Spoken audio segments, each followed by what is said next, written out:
Hello friends, welcome to my channel. So இன்னைக்கு நம்ம இந்த வீடியோல என்ன பார்க்க போறோம்னா Intravenous Cannulation ஓட complication என்னென்ன and VIP score-னா என்ன அப்படின்றத பத்தி தான் நம்ம இந்த வீடியோல பார்க்க போறோம். So என்னோட லாஸ்ட் வீடியோல பாத்தீங்கன்னா Intravenous Cannulation-னா என்ன and அதோட ப்ரொசீஜர்ஸ் என்னென்ன அப்படின்றத பற்றிலாம் நான் டீட்டெயிலாக எக்ஸ்பிளைன் பண்ணியிருப்பேன். ஸோ என்னோடய லாஸ்ட் வீடியோ பார்க்காதவங்க நான் மேலே கார்ட்ஸில் கொடுத்துருக்கேன், செக் பண்ணி பாருங்கள். அப்படி இல்லைனா இந்த வீடியோவில் எண்டிலையும் கொடுத்துருக்கேன், நீங்கள் அதுவும் முடிஞ்சால் செக் பண்ணி பாருங்கள். ஸோ இந்த வீடியோக்குள்ளே போகலாம். ஸோ இந்த வீடியோ டில் எண்ட் வரைக்கும் பாருங்கள். உங்களுக்கு இந்த வீடியோ ரொம்ப யூஸ்ஃபுல்லாக இருந்துச்சு அப்படின்னா கண்டிப்பாக என்னோடய சேனல் சப்ஸ்கிரைப் பண்ணுங்கள் அண்ட் இந்த வீடியோக்கு ஒரு லைக் பண்ணுங்கள். ஸோ ஐவி கேனுலேஷனால் நமக்கு வர ஃபஸ்ட்டு காம்ப்ளிகேஷனே என்னன்னு பார்த்தீங்கன்னா இந்த phlebitis. ஸோ phlebitis எதனால் வருது அப்படின்னா இம்ப்ராப்பர் ட்ரக் அட்மினிஸ்ட்ரேஷன். இதுதான் வந்து மெயின் ரீசனே. ஃபார் எக்ஸாம்பிள் இப்போ ஆன்டிபயோட்டிக்ஸ் செஃப்ட்ரியாக்சன் கிடைக்குதுன்னா நம்ம அதை ப்ராப்பராக டைல்யூட் பண்ணி நம்ம பேஷண்ட் கொடுக்கணும். நம்ம ஒழுங்காக டைல்யூட் பண்ணாமல் கொடுக்குறோம் அப்படின்னா இந்த மாதிரி phlebitis வர சான்ஸ் இருக்குது. அண்ட் அதே மாதிரி நம்ம கண்டினியூஸாக ஒரு பேஷண்ட்க்கு ஆன்டிபயோட்டிக் கிடைக்குது அப்படின்னாலும் இல்லை ஒரு பொட்டாசியம் கரெக்ஷன் போயிட்டுருக்கு அப்படின்னாலும் இந்த மாதிரி phlebitis வரதுக்கு சான்ஸ் இருக்குது. ஸோ இந்த phlebitis வந்து எப்படி ப்ரிவென்ட் பண்ணலாம் அப்படின்னா இந்த ஹைப்போடோனிக் சொல்யூஷன்ஸ் லைக் ஹாஃப் என்எஸ்லாம் வந்து நம்ம லார்ஜ் வெயினில் யூஸ் பண்ணிக்கலாம். அண்ட் அதே மாதிரி ஏதாவது ஒரு இன்ஃபியூஷன் 5 டேஸ்க்கு மேலே போகுது அப்படின்னா நம்ம பெரிஃபரல் லைனை விட சென்ட்ரல் லைன் வந்து ப்ரிஃபர் பண்ணிக்கலாம். ஸோ அதனால வந்து இந்த phlebitis வரதை நம்ம வந்து கம்மி பண்ண முடியும். அண்ட் ப்ராப்பரான கேனுலா சைஸ் வந்து நம்ம செலக்ட் பண்ணாத போது இந்த மாதிரி காம்ப்ளிகேஷன் வர சான்ஸ் இருக்குது. ஃபார் எக்ஸாம்பிள் நம்ம முன்னாடியே சொன்ன மாதிரி எல்டர்லிக்னா நம்ம எப்பயுமே பிங்க் இல்லைனா ப்ளூ தான் வந்து ப்ரிஃபர் பண்ணணும்னு சொல்லியிருக்கேன். பட் ஆனால் இப்போ எல்டர்லிக் வந்து நம்ம க்ரீனோ இல்லை கிரேவோ யூஸ் பண்ணோம். ஸோ சைஸ் அதிகமாக நம்ம யூஸ் பண்ணும்போது ஸோ இந்த மாதிரி phlebitis வரதுக்கு கூட சான்ஸ் இருக்குது.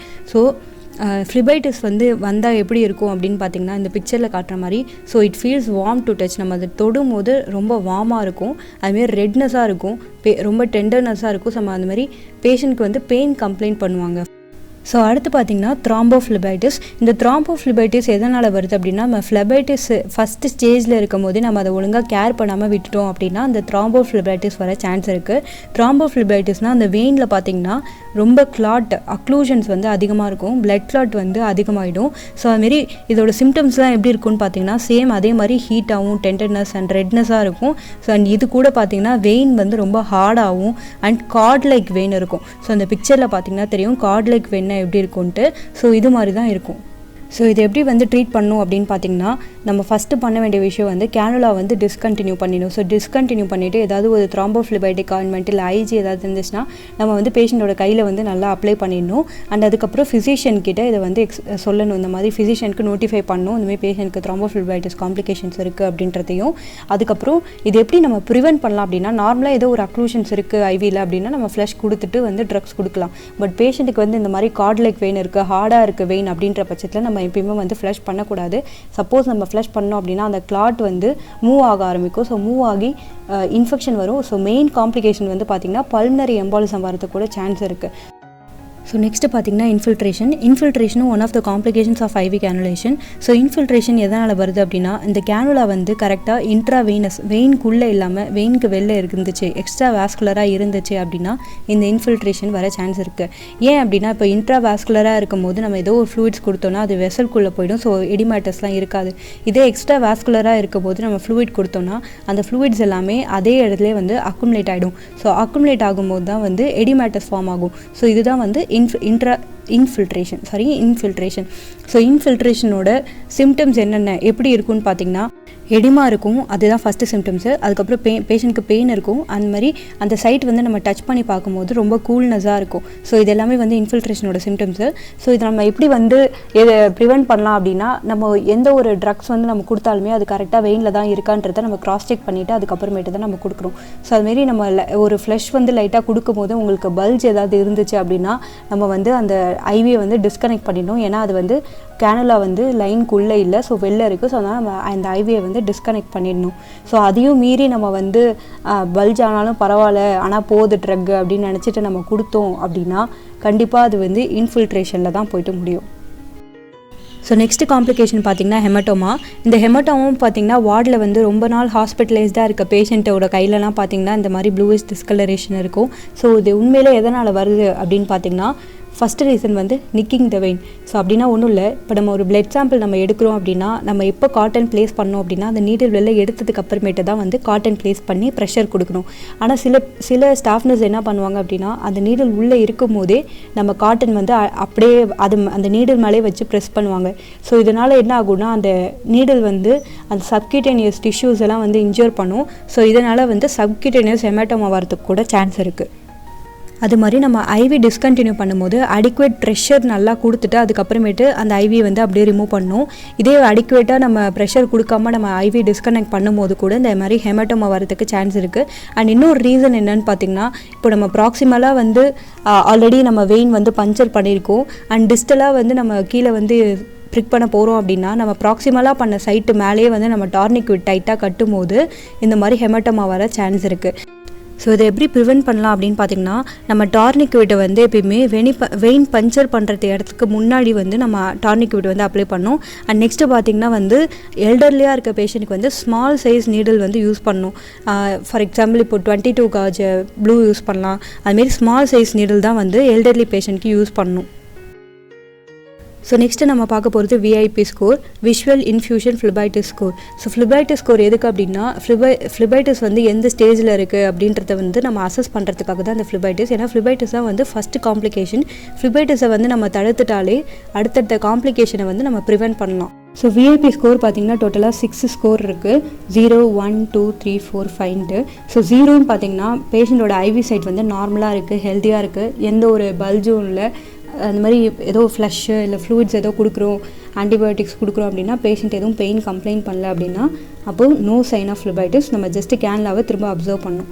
ஸோ நெக்ஸ்ட் டே வந்து நீங்கள் போகிறீங்க, அப்போது பார்த்தீங்கன்னா பேஷண்ட்க்கு வந்து வெறும் ஸ்லைட் பெயின் இருக்குது. நம்ம ஏதோ ஒரு மெடிக்கேஷன் கொடுக்கும்போது ஸ்லைட் பெயின் இருக்குது, அதுமாரி ஸ்லைட்டாக ரெட்னஸாக இருக்குது ஐவி சைட்டில் அப்படின்னா அது வந்து possible first sign of phlebitis. இப்பயும் வந்து நீங்கள் அப்சர்வ் தான் பண்ணணும், கேன்லாவை ரிமூவ் பண்ணக்கூடாது.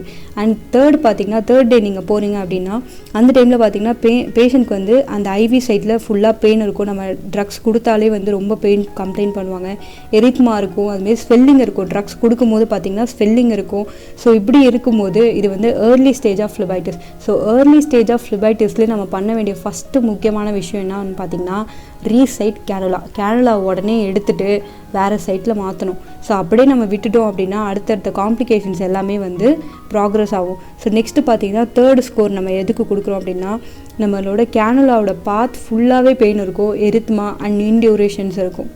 இந்த கம்ப்ளைண்ட் இருக்கும்போது நம்ம ஃபஸ்ட்டு பண்ண வேண்டிய விஷயம் என்னென்னா ரீசைட் கேனுலா. ஸோ உடனே வந்து கேனுலா வந்து மாற்றிட்டு அதுக்கப்புறம் அந்த கம்ப்ளைண்ட்ஸ்க்கான ட்ரீட்மெண்ட்டை வந்து நம்ம ஸ்டார்ட் பண்ணணும். ஸோ நெக்ஸ்ட் டே நீங்கள் போகிறீங்க, நீங்கள் அப்பயும் வந்து சேஞ்ச் பண்ணலை, நெக்ஸ்ட் டே போகிறீங்க அப்படின்னா ஸோ அப்போ வந்து பேஷண்ட்டுக்கு வந்து என்ன பண்ணுவாங்கன்னா சேம் அதே மாதிரி பெயின் கம்ப்ளைண்ட் பண்ணுவாங்க, எரித்மா ரொம்ப ரெட்னஸாக இருக்கும் அந்த இடம் ஃபுல்லாக, இன்டியூரேஷன்ஸ் இருக்கும். அப்புறம் palpable venous cord. So palpable venous cord வந்து எந்த சிம்டம்ஸை வந்து இது மென்ஷன் பண்ணுதுன்னா thrombophlebitis. பேஷண்ட்டுக்கு வந்து phlebitisலேருந்து thrombophlebitis வந்துருச்சு. ஸோ அந்த ஸ்டேஜ் தான் வந்து 4th ஸ்டேஜ். ஸோ இப்போ நீங்கள் என்ன பண்ணணும்னா அட்லீஸ்ட் இந்த டைம்லையாவது நீங்கள் உடனே வந்து கேன்லா ரீசைட் பண்ணணும், கேன்லா ரிமூவ் பண்ணிவிட்டு வேறு இடத்துல கேன்லா மாற்றணும். அதுக்கப்புறம் அந்த thrombophlebitisக்கான ட்ரீட்மெண்ட்டை வந்து நீங்கள் ஸ்டார்ட் பண்ணணும். ஸோ நெக்ஸ்ட்டு ஸ்கோர் நீங்கள் போகிறீங்க, ஸோ அப்பயும் நீங்கள் ஒழுங்காக பார்க்கல, உங்களோட நெக்லிஜென்ஸ்னால நீங்கள் விட்டுட்டீங்க அப்படின்னா ஸோ நெக்ஸ்ட் டே நீங்கள் போகும்போது பேஷண்ட் பார்த்தீங்கன்னா சேம் கம்ப்ளைண்ட் பண்ணுவாங்க, pain along pathway, erythema, induration, palpable venous cord இருக்கும். இது கூட சேர்த்து பைரக்சியாவும் இருக்கும். ஸோ பைரக்சியானா இன்க்ரீஸ்டு பாடி டெம்பரேச்சர். ஸோ இது எதனால் இருக்கும் அப்படின்னு பார்த்தீங்கன்னா அந்த thrombophlebitis ஸ்டேஜிலேருந்து பேஷண்ட்க்கு வந்து இன்ஃபெக்ஷன் காஸ் ஆகிருக்கு. ஸோ அதனால தான் வந்து பாடி டெம்பரேச்சர் வந்து இன்க்ரீஸ் ஆகிருக்கு. ஸோ இதுக்கு நம்ம என்ன ட்ரீட்மெண்ட் ஸ்டார்ட் பண்ணோம், சேம் அந்த மாதிரி thrombophlebitisக்கு வந்து ட்ரீட்மெண்ட் ஸ்டார்ட் பண்ணோம். அண்ட் பைரக்சியாவுக்கு வந்து நம்ம பேரா இன்ஃபியூஷன் கொடுக்குறது அந்த மாதிரி ஸ்டார்ட் பண்ணோம். அண்ட் மெயின் இம்பார்ட்டன்ட் திங் வந்து ரீசைட் கேன்லா. ஸோ கேன்லா உடனே டிஸ்கண்டினியூ பண்ணிவிட்டு வேறு சைட்டில் வந்து கேன்லா வந்து இன்சர்ட் பண்ணும். அண்ட் இதை வந்து டாக்டர்ஸ் கிட்ட கண்டிப்பாக நோட்டிஃபை பண்ணணும், லைக் இந்த thrombophlebitis அண்ட் இன்ஃபெக்ஷனால தான் பேஷண்ட்டுக்கு வந்து ஃபீவர் இருக்குது அப்படின்றத. ஏன் அப்படின்னா சப்போஸ் இப்போ பேஷண்ட் வந்து அவங்களுக்கு ஒரு ஆன்டிபயோட்டிக் கிடச்சிட்ருக்கு அப்படின்னா ஸோ டாக்டர்ஸ் என்ன நினைப்பாங்க, ஃபீவர் இருக்கிறதுனால இந்த ஆன்டிபயோட்டிக் ஒர்க் ஆகலை அப்படின்னு சொல்லிட்டு திரும்ப பிளட் கல்ச்சர் சென்ட் பண்ணிவிட்டு வேறு ஆன்டிபயோட்டிக் மாற்றுறதுக்கு கூட சான்ஸ் இருக்குது. ஸோ இந்த ப்ராப்ளம் அண்ட் கான்சிக்வன்ஸை வந்து நம்ம எப்படி ப்ரிவென்ட் பண்ணலாம் அப்படின்னா, நம்ம பேஷண்ட்டோட விஐபி ஸ்கோர் வந்து செகண்டில் இருக்கும் போதே 2ல் இருக்கும் போதே நம்ம கேன்ல ரீசெட் பண்ணிட்டோம்னா இவ்வளோ பெரிய கான்சிக்வன்சஸ் அண்ட் காம்ப்ளிகேஷன்ஸ் வந்து பேஷண்ட்டுக்கு இருக்காது. ஸோ அதனால் நம்ம என்ன ஒரு ப்ரொசீஜர் பண்ணாலும், இப்போ பார்த்திங்கன்னா ஐவி கன்லேஷனே ஒரு நார்மலான ப்ரொசீஜர்னு நினைக்கிறோம். ஆனால் அது எவ்வளோ பெரிய காம்ப்ளிகேஷன் லைக் பல்னரி எம்பாலிசமில் போய் முடியுது, நம்ம வந்து சீரியஸாக நம்ம கேர் கொடுக்காததுனால தான். ஸோ நம்ம எந்த ஒரு ப்ரொசீஜர் பண்ணாலுமே நம்ம அதனோட ரேஷனல் தெரிஞ்சுக்கிட்டு பண்ணணும். ஸோ அப்போ தான் வந்து எந்த ஒரு ப்ராப்ளமும் கான்சிக்வன்ஸஸும் வந்து நம்ம பேஷண்ட்டுக்கு வந்து உண்டு பண்ண மாட்டோம். அவ்வளோதான் ஃப்ரெண்ட்ஸ், நம்ம வீடியோட எண்டுக்கு வந்தாச்சு. ஸோ இந்த வீடியோ உங்களுக்கு ரொம்ப யூஸ்ஃபுல்லாக இன்ஃபர்மேட்டிவாக இருந்துச்சு அப்படின்னா கண்டிப்பாக என்னோட சேனல் சப்ஸ்கிரைப் பண்ணுங்கள். அண்ட் உங்களுக்கு வேறு ஏதாவது நர்சிங் ரிலேட்டட் டாப்பிக்கில் டவுட் இருக்குது அப்படின்னா கமெண்ட் செக்ஷனில் கமெண்ட் பண்ணுங்கள். நான் அதுக்கான ப்ராப்பர் வீடியோ கண்டென்ட் ரெடி பண்ணிவிட்டு உங்களுக்கு நான் அப்லோட் பண்ணுறேன். ஸோ தேங்க்யூ ஃபார் வாட்சிங். தேங்க்யூ.